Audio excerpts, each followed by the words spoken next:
rumah yang dijual sih Bang? Sebenarnya Podomoro ini berprospek atau enggak sih? Yuk kita jawab pertanyaan netizennya Konsultan Q sekarang juga.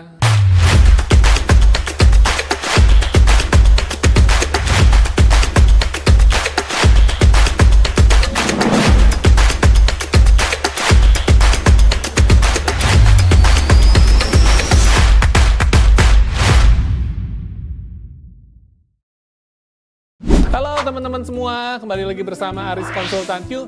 Dan hari ini Aris lagi ada di rooftopnya kantor Konsultan Q di Ruko Amari, Kota Podomoro Tenjo. Hari ini kita tanggal 17 Desember 2024 sekitar jam setengah 5 sore. Kebetulan hari ini cerah, biasanya hujan mendung, hari ini cerah. Matahari bersinar cukup terik di barat, sudah hampir terbenam. Dan di belakang kita enaknya ya di Ruko Amari dan di Klaster Damar ya, teman-teman bisa lihat pegunungan di arah selatannya. View-nya keren banget ya teman-teman ya. Nih asik banget sih ya. Makanya buat teman-teman yang punya ruko, punya properti di Ruko Amari dan di Klaster Damar itu beruntung banget deh karena view-nya bagus banget sih view-nya ya. Asik banget ya kalau kita buat liatin view ini. Oke, hari ini Aris mau bagikan GoPay khusus untuk Ferdi Suprianto 6670 karena sudah kasih kita ide konten. Anda layak dapat GoPay, langsung aja hubungi nomor wawanya admin Konsultan Q di bawah ini ya. Bang Ferdi bertanya, kok banyak rumah yang dijual sih Bang? Sebenarnya prospek atau enggak Bang? Ya, itu pertanyaan dari Bang Ferdi. Jadi, di perumahan manapun, di semua kota, di mana-mana itu pasti ada aja rumah yang dijual ya. Kalau kita lihat di kota Jakarta pun sekarang di sepanjang jalan protokol bahkan sudah banyak spanduk-spanduk yang dijual. Di perumahan mana? Perumahan yang lain yang terkenal seperti Pantai Indah Kapuk pun sama, banyak yang dijual juga ya.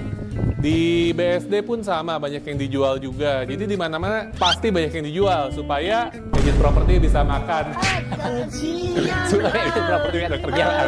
Kalau nggak dijual nggak ada kerjaan. Bukan itu. Jadi kita kan nggak pernah tahu ya gimana kondisi keuangannya seseorang. Jadi mungkin pada saat beli orang tersebut punya uang, tapi selang 2 tahun, 3 tahun, 4 tahun berjalan keadaan berubah misalkan ya. Karena kita kan nggak ada yang bisa meramalkan nih kondisi 2 tahun, 3 tahun lagi seperti apa. Tiba-tiba punya kebutuhan mendesak. Uang tabungannya sudah terpakai dan tiba-tiba butuh lagi. Masa ia mau minjem sedangkan masih punya aset nih.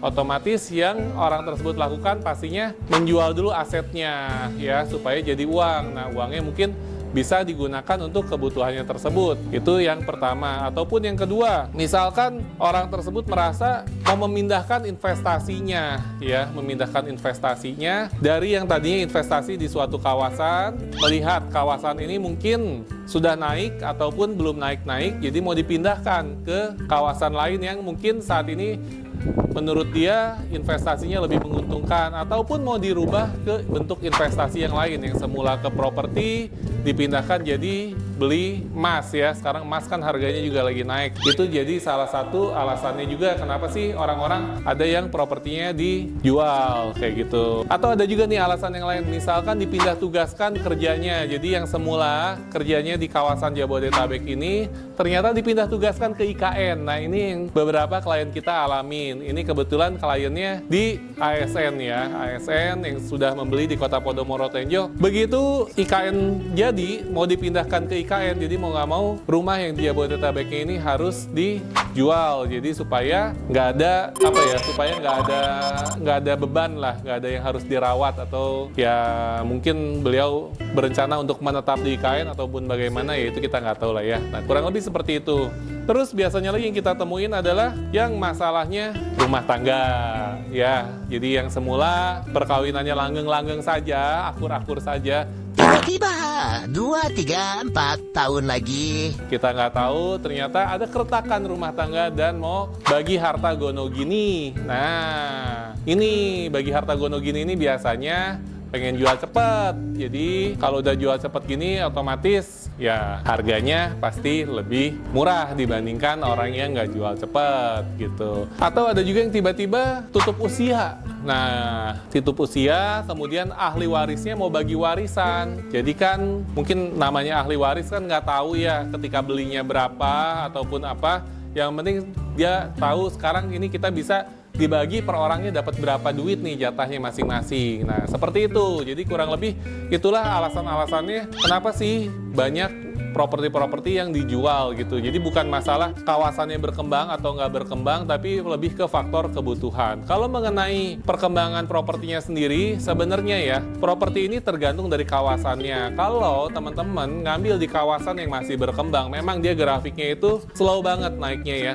Tapi nanti suatu saat ketika fasilitasnya sudah jadi, infranya sudah jadi, dia bisa tiba-tiba loncat. Jadi beda kalau properti itu bukan grafiknya stabil naik, tapi pertama landai dulu nih, landai dulu.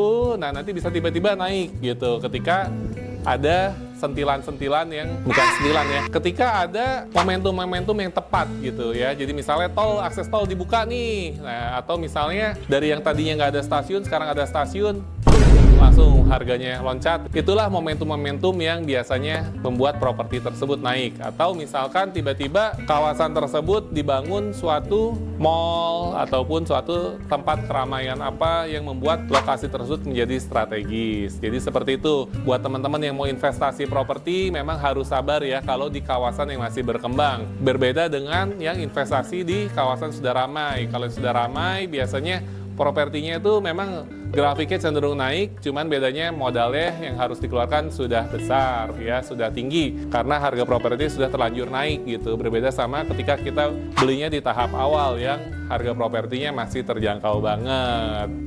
Ya, kurang lebih sih seperti itu ya. Jadi alasan-alasan kenapa sih propertinya ada yang dijual atau kenapa banyak di suatu kawasan banyak properti yang dijual, atau buat teman-teman di rumah penontonnya netizennya Konsultan Q yang punya pendapat lain, boleh ya bantu Aris Konsultan Q tulis di kolom komentar. Siapa tahu buat teman-teman yang punya ide inspirasi buat konten apa lagi nih, atau kita mau spill kawasan mana lagi, boleh juga tulis di komentar, nanti kita kasih tanda terima kasih berupa GoPay. Oke teman-teman, mohon maaf apabila ada kesalahan. Sukses buat teman-teman semua. Sampai ketemu di video berikutnya. Bye-bye.